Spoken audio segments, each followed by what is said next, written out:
Somewhere in the Pacific, crewmen aboard the aircraft carrier Abraham Lincoln keep their edge through a series of constant drills.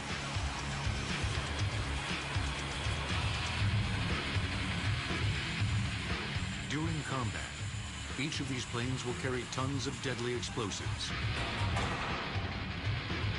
The Lincoln's vast arsenal of bombs is stored below decks, ready to strike when the order comes.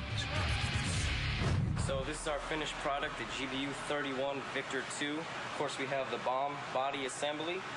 We have the strakes, which will actually stabilize the weapon's movement and flight as it heads toward its target.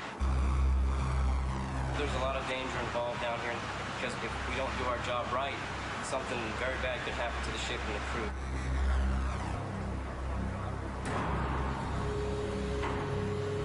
The ordnance crew has no more demanding and dangerous duty than transporting the world's most advanced bombs to the flight deck. They're going to pull the weapons off the elevator car, and they're going to perform a weapons inspection on them now. These weapons are inspected through every step of the process, from the magazines to the hangar bay, and again on the flight deck. He's going to check all the electrical connectors and pins to ensure that we're going to have a positive electrical connection. This is a satellite-guided weapon, so he's checking the antenna now. Okay, we're moving the weapons to the bomb farm now. It's a two-person rule for safety whenever you're moving a skid of weapons. This weapon weighs about 1,000 pounds. The final step in this exacting process is securing the bombs to the aircraft. Stop! Good. Bring it forward, bring it forward, bring it forward. Once I'm locked up and ready to go, let's go right there. Let's go right there. Check my whole pylon, make sure my pylon's still on the jet. Make sure all my pins are up. Make sure all my pins are flush. I got a pin back here that's in there. Gotta make sure it's good and on. This cable that he's gonna put on right now makes the aircraft to the GPS system in the bomb. Make sure the bomb knows where it's going. Right before the bomb comes off, it feeds all the systems to it. The pride that comes with wearing the uniform never seems to change. Every day I'm up here, it's always a good experience to come up here and know that I'm doing something to protect my country and help my shipmates out whenever I can. It's not only one jet that I'm loading. I got other jets around this jet. If something happens, something can go wrong, somebody can die, and I can't have that. The weapons of war, however, are ever-changing. This ordnance team has just loaded a bomb that can see through clouds and strike within yards of its target. A bomb that 40 years ago was the stuff of science fiction.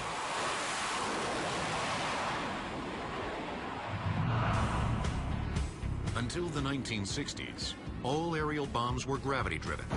They simply hit wherever gravity and wind currents carried them. They were rarely accurate, killed indiscriminately, and required multiple strikes to achieve success.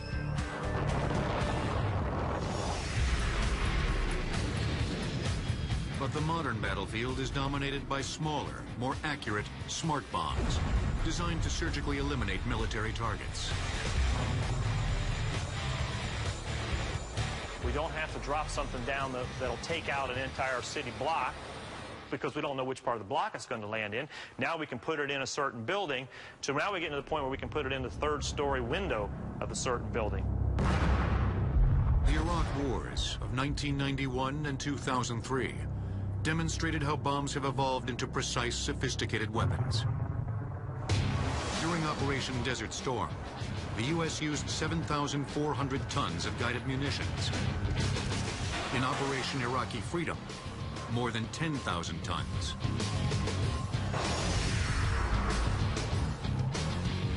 Unlike missiles, smart bombs cannot propel themselves, but the advanced hardware they pack enables them to guide a path with stunning accuracy. Smart bombs rely on smart people. A laser-guided bomb depends on either a second aircraft or a soldier on the ground, getting close enough to the target to mark it with a laser. Since the beam reveals the position of those transmitting it, the laser is aimed at the last possible moment. The bomb, already in flight, then zeroes in on the mark. You release the bomb before you put the spot on the target.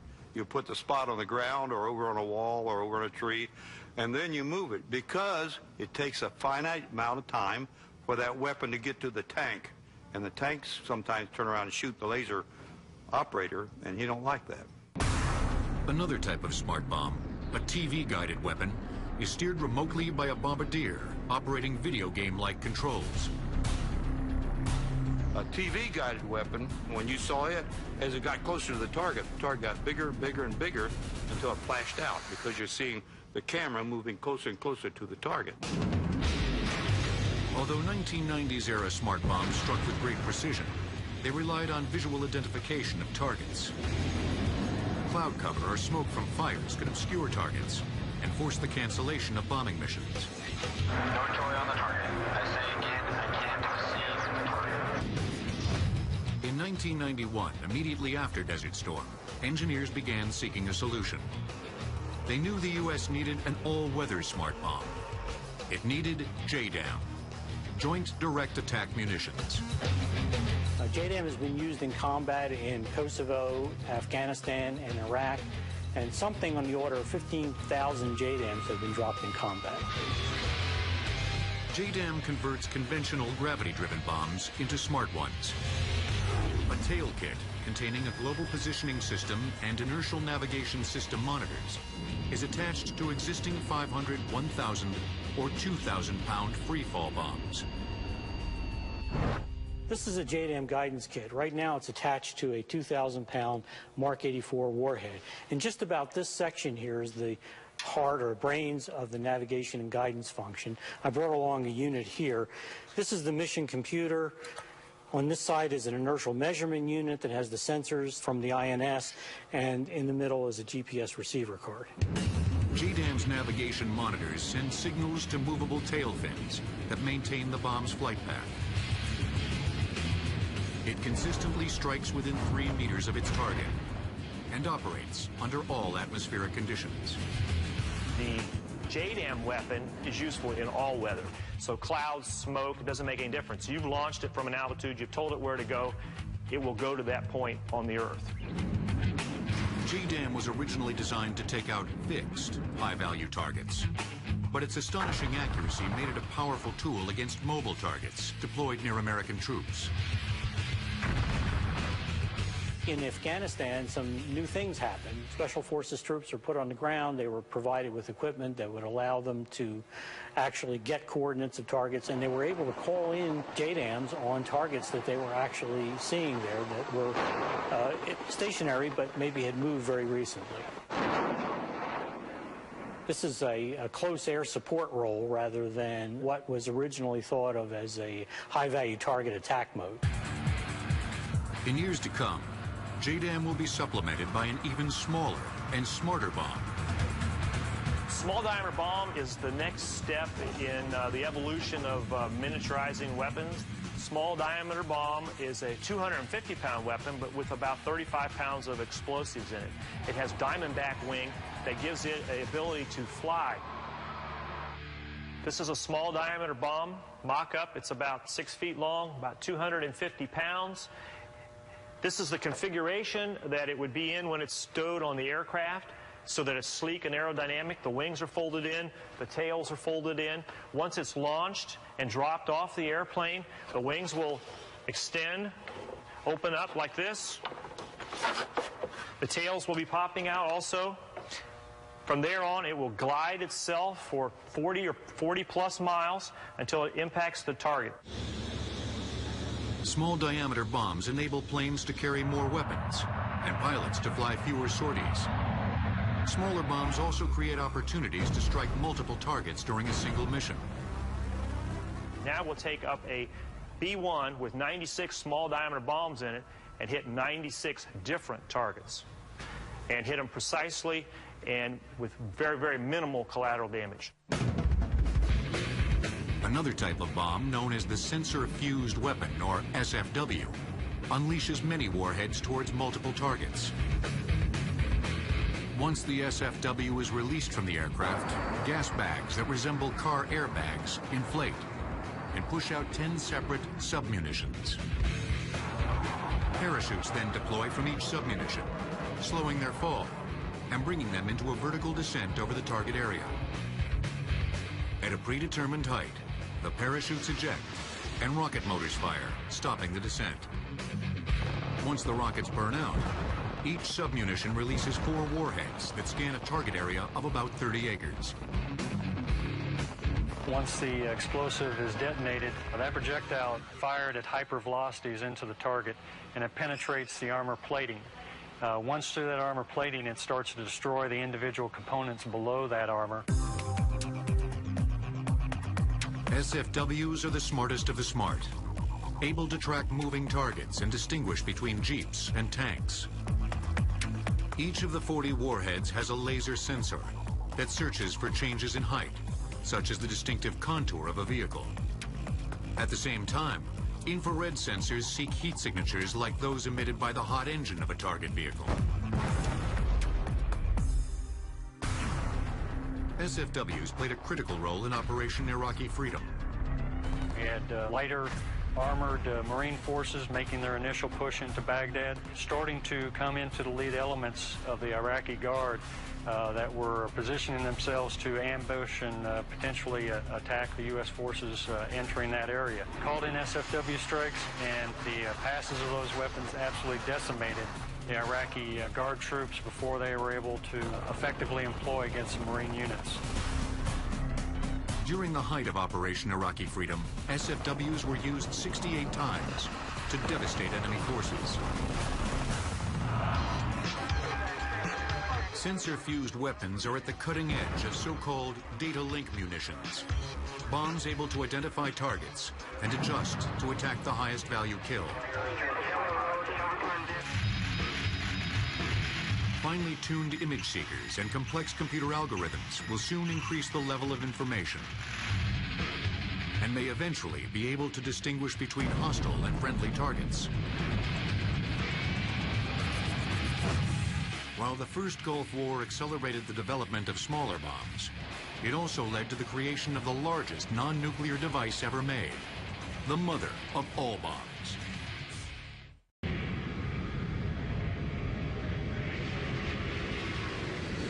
March 11th, 2003, marked a milestone in military history. At Eglin Air Force Base in Florida, the United States tested a new superweapon. MOAB, short for Massive Ordnance Airburst, quickly became known as the mother of all bombs. This massive weapon creates a blast radius stretching a mile in each direction. The MOAB is made out of an aluminum skin, a very thin aluminum skin. And the reason we did it that way was in order to maximize the blast effect. We did not want the airframe of the bomb to interfere with the development of a blast wave that has the impact to the target. The world's largest non-nuclear weapon, MOAB is over 30 feet long and weighs more than 21,000 pounds. It's no easy task to accurately maneuver such a behemoth through the skies toward its target. Engineers overcame the challenge with a grid fin design that provides great aerodynamic lift. During carriage, these 4 grid fins are folded forward onto the bomb in order that it makes a very compact design for carriage. When the weapon is deployed out the back end of the C-130, the fins are subsequently deployed with aerodynamic assisting in the deployment because the wind is coming from the forward of the bomb. Once it's in its flight configuration, as it is shown here, it is then able to control the bomb and fly it to its designated target. Although MOAB was fast-tracked for Operation Iraqi Freedom, the lack of enemy resistance kept it grounded. But its successful test run served chilling notice of a powerful new force. The largest guided bomb in the history of the world, with the tremendous impact and detonation of this explosive, really just shook the area, and the shockwave could be heard for miles and miles. The deadly potential of bombs such as MOAB is the result of hundreds of years of evolving technology.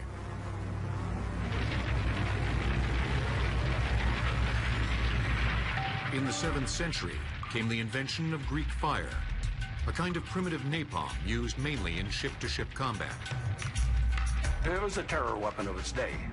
The formula was either never written down or was lost. It was regarded as a great military secret of the time, much as nuclear technology is today. In 12th century Europe, a new substance emerged with one great advantage. It exploded. Black powder, what we know as gunpowder, was believed to have such mysterious powers that some deemed it a tool of the devil. Its mixture of sulfur, charcoal, and saltpeter produced the first true explosive. Of course, the first cannon came along at the time too, and they would fire a simple iron ball. But sooner or later came the idea, why can't we hollow out the cannonball to use it to make a bomb? And so they did. In 16th as in 20th century warfare, precision was more important than brute force. Cannonballs gave way to smaller, yet still powerful, hand grenades. The term grenade actually comes from the Spanish granado, which means pomegranate, which a grenade looks like. If you saw a grenade of the period, say of the 16th or 17th century, it looks very much like the bombs you see on the cartoon shows. It'd be a round ball with a fuse sticking out of the top. For grenadiers, bravery was the first order of business. They carried up to a dozen highly volatile 3-pound iron grenades right to the front lines. Then they lit the fuses and threw the grenades at the last moment before quickly retreating. Grenadiers are famous because they were brave and they were big. And they were the real shock troops of the day.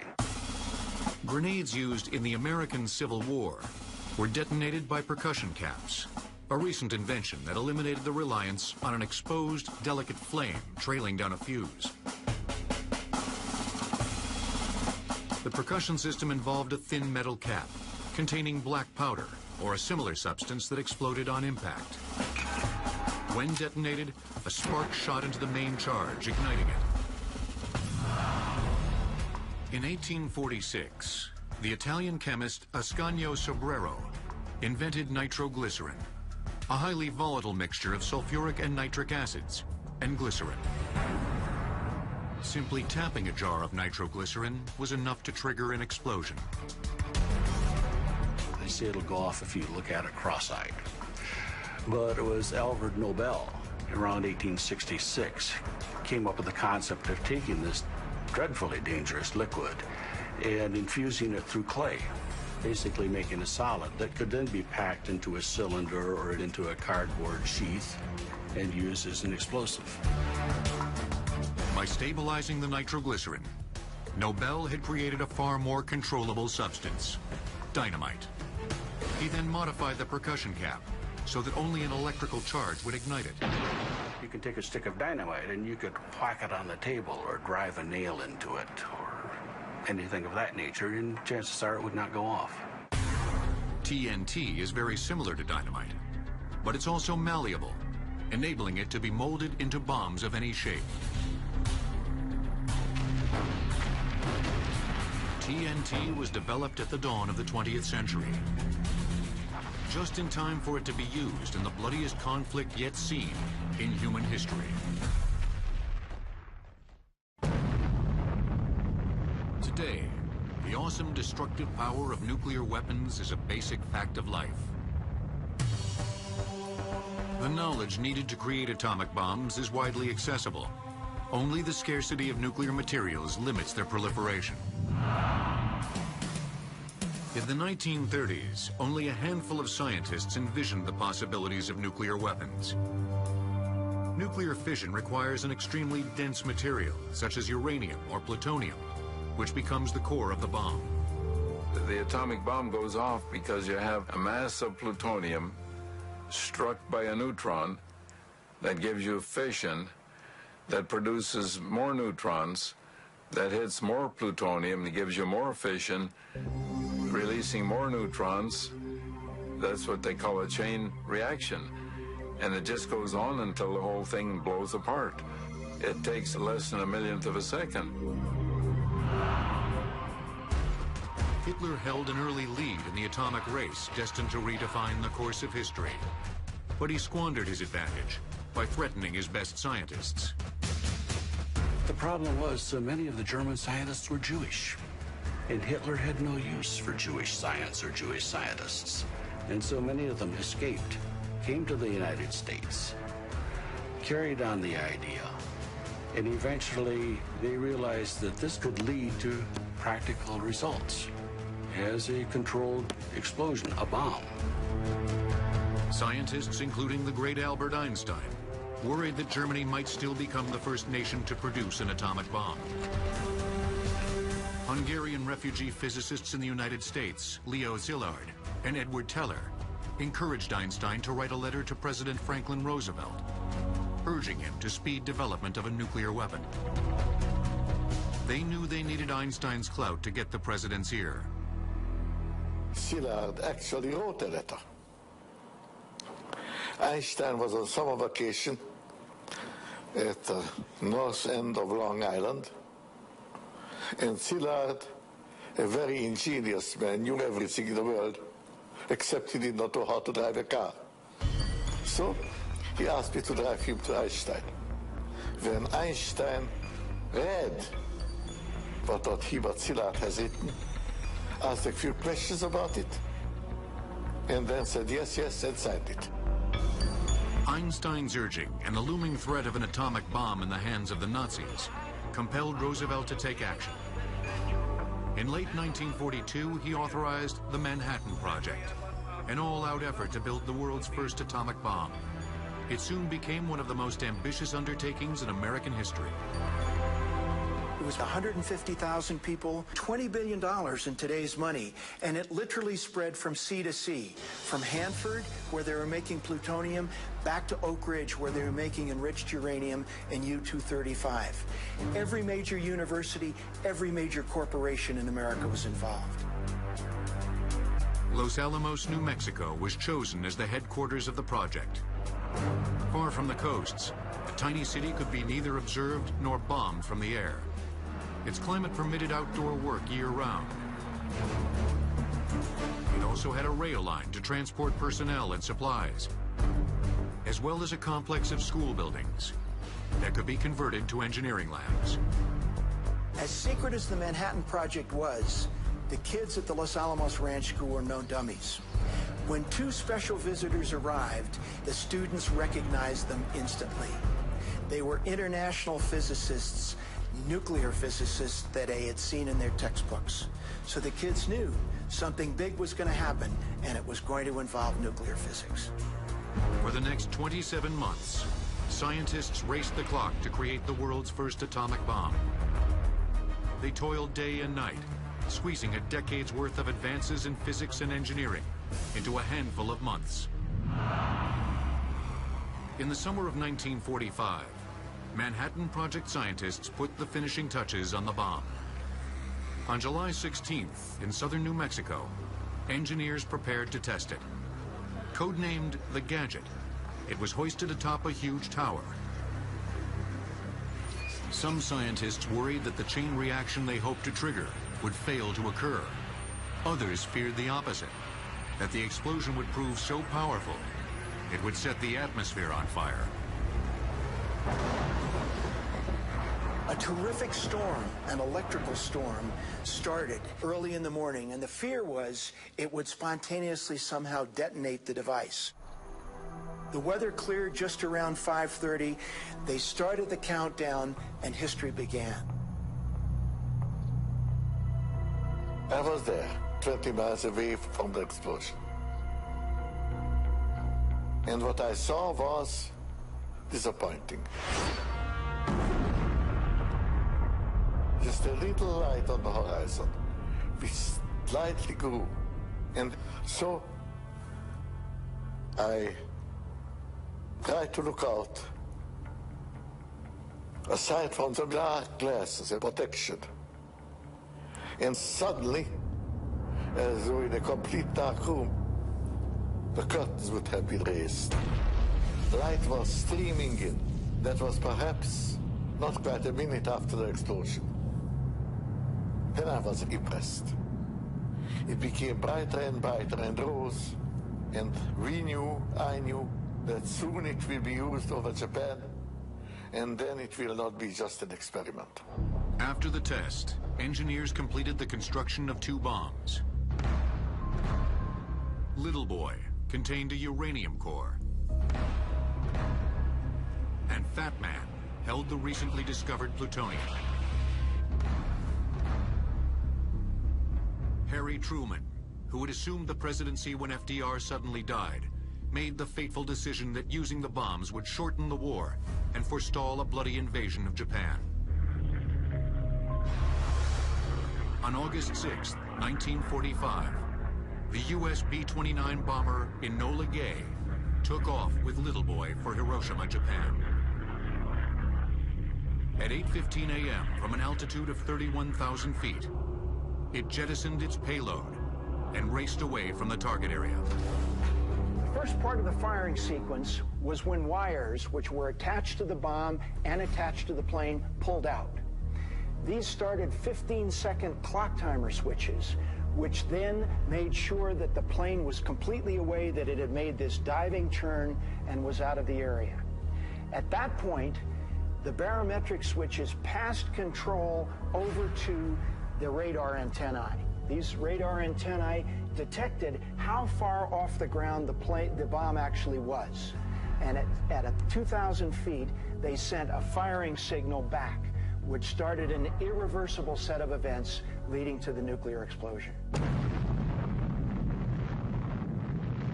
Little Boy exploded with a force of 15 kilotons, or 15,000 tons of TNT.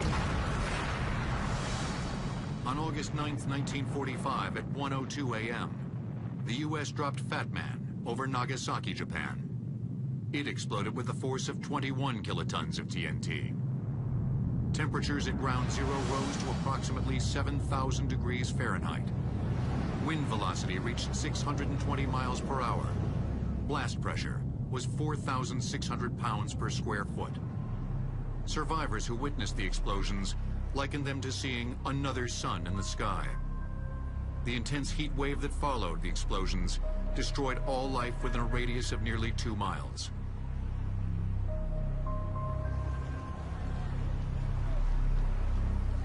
Little Boy and Fat Man killed an estimated 200,000 people. As horrible as it is to say, it was a blessing because the Japanese people were able to surrender then. Their military did not permit them to surrender, wouldn't countenance it, until finally, after the second bomb was dropped, the emperor insisted upon it. 4 years after Hiroshima, in August 1949, the Soviet Union shocked the West by detonating its first atomic weapon. By the end of that year, there were rumors that the Russians were close to producing a fusion, or hydrogen bomb, said to be 1,000 times more powerful than the atomic bomb. Fusion is the opposite of fission, whereas fission is splitting apart, splitting a very heavy uranium or plutonium nucleus. With fusion, you're going to the other end of the periodic table of elements, to the very lightest ones, and you are fusing them or squeezing them together, squeezing the nuclei together to make a new compound or a new element. The superheated material expands violently to cool itself, generating the enormous shockwave of a hydrogen blast. In January 1950, President Truman ordered the United States to investigate the possibility of producing hydrogen bombs. Physicist Edward Teller was placed in charge of the program. I worked on it probably longer than anybody else. Certainly earlier than anybody else, knowing what we did. The question arose, shall we now go ahead? Among the people who had enough access in Washington and enough reputation to be listened to, I was the only one who said it can be done and it should be done. Within 3 years, both the U.S. and Russia developed hydrogen bombs. Soon afterwards, both countries adopted the military strategy called MAD, for Mutual Assured Destruction. Each side recognized that any full-scale use of nuclear weapons would decimate both nations.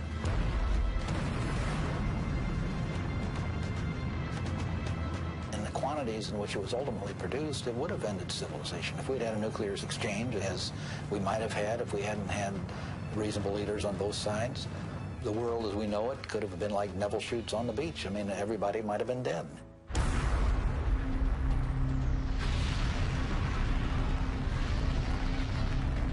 During the Cold War, the overwhelming destructive firepower possessed by the superpowers actually helped avert a nuclear nightmare. But today, new terrors and new tactics have given rise to grave new threats.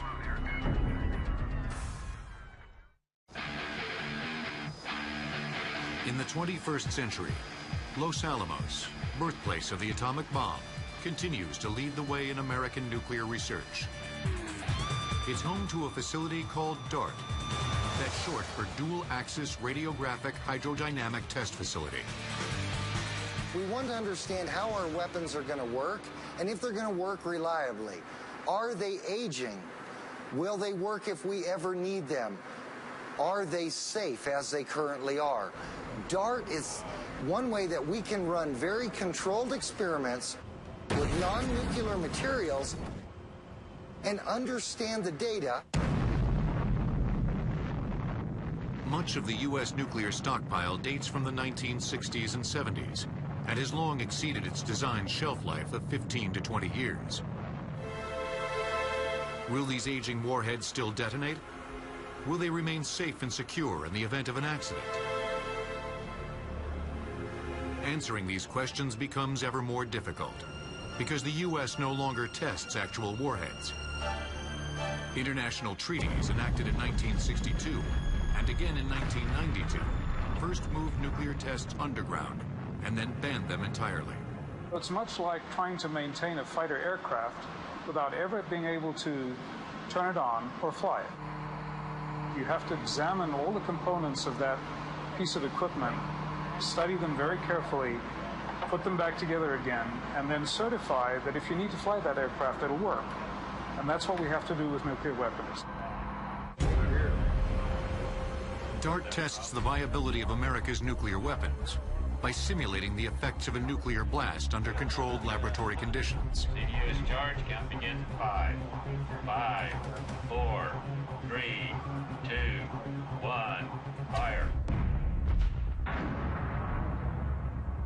The instant of detonation is captured by two giant X-ray machines, set at a right angle. They fire extraordinarily brief and intense flashes of radiation to create a 3D image. The actual X-ray images are classified. These computer simulations depict the type of activity seen during the explosions. The reason we have to use X-rays to penetrate these experiments is because they're very dense material and the explosion is occurring very quickly. You could never film what's occurring inside the experiment with traditional cameras. You must penetrate it with X-rays to look through it. This is the electron beam accelerator. That's the heart of the first DART X-ray source. We make electrons and then convert those electrons into X-rays. The electrons are generated first here and then are accelerated in the electron beam accelerator itself. Think of the electron beam accelerator like a marble rolling down a staircase. Every time the marble reaches the stair, it gains energy as it falls down. Well, our marbles are electrons, and each time it reaches an area of the accelerator shown by one of these cans, it gains energy. A tremendous amount of power is generated to fire the high-powered X-ray bursts, which last less than 1/10,000th of a second. Each of these power supplies produce 250,000 volts. When we combine their output, DART produces a 15 million volt pulse for 70 billionths of a second. As DART continues analyzing nuclear warheads, other organizations struggle to defend against a very different type of weapon. They're the bombs used by terrorists, so-called improvised explosive devices, or IEDs. These homemade bombs have grabbed headlines and shattered the lives of thousands around the world. In Oklahoma City, Madrid, and London. Terrorists are not stupid. They don't just throw an IED out somewhere and hope somebody runs across it. Every single IED bomb has a target. The difference is it's hard for maybe somebody standing back to look at it and figure out what the target is. IEDs generally use basic materials and simple techniques. Any device that sends an electronic signal, a garage door opener, a TV remote, or a cell phone can trigger a deadly explosion. You're really going up against not something conventional, but somebody else's imagination, somebody else's mind. What can they put together? What can they come up with? And how can you be smarter than them and defeat it? The hardest terrorist to defeat is the one willing to give his life. What we face today is an extraordinary paradox. On the one hand, the developed nations have these weapons of enormous destruction, these megaton-level nuclear weapons, capable of destroying a whole city.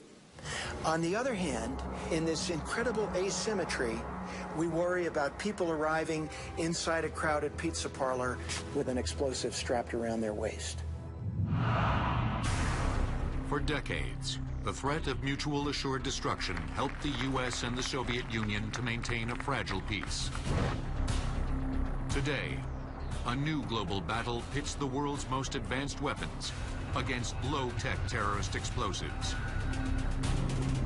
The future is uncertain, but it seems... Gotta make sure it's good and on. This cable that he's gonna put on right now makes the aircraft to the GPS system in the bomb. Make sure the bomb knows where it's going. Right before the bomb comes off, it feeds all the systems to it. The pride that comes with wearing the uniform never seems to change. Every day I'm up here, it's always a good experience to come up here and know that I'm doing something to protect my country and help my shipmates out whenever I can. It's not only one jet that I'm loading. I got other jets around this jet. If something happens, something can go wrong, somebody can die, and I can't have that. The weapons of war, however, are ever-changing. This ordnance team has just loaded a bomb that can see through clouds and strike within yards of its target. A bomb that 40 years ago... ...stabilize the weapon's movement and flight as it heads toward its target. There's a lot of danger involved down here because if we don't do our job right, something very bad could happen to the ship and the crew.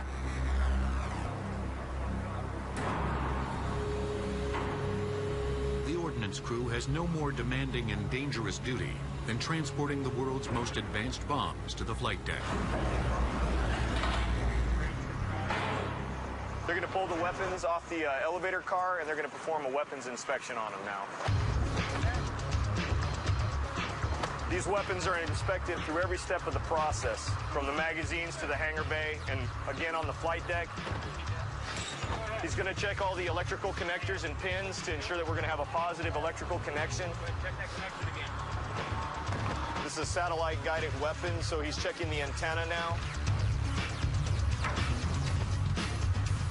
Okay, we're moving the weapons to the bomb farm now. It's a two-person rule for safety whenever you're moving a skid of weapons. This weapon weighs about 1,000 pounds.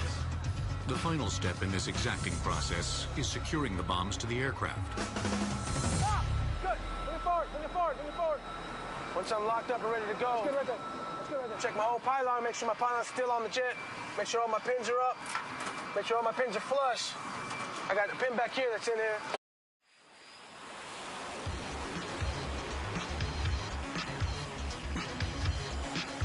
Somewhere in the Pacific, crewmen aboard the aircraft carrier Abraham Lincoln keep their edge through a series of constant drills.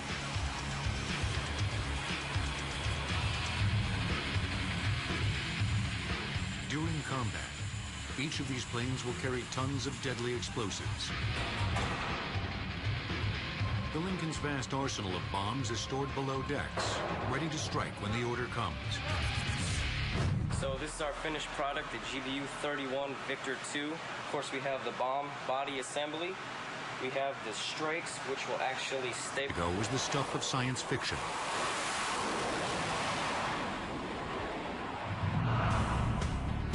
Until the 1960s, all aerial bombs were gravity-driven.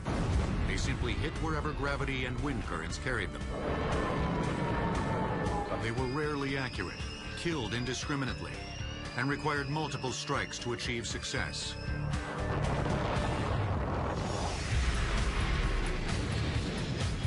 But the modern battlefield is dominated by smaller, more accurate, smart bombs, designed to surgically eliminate military targets. We don't have to drop something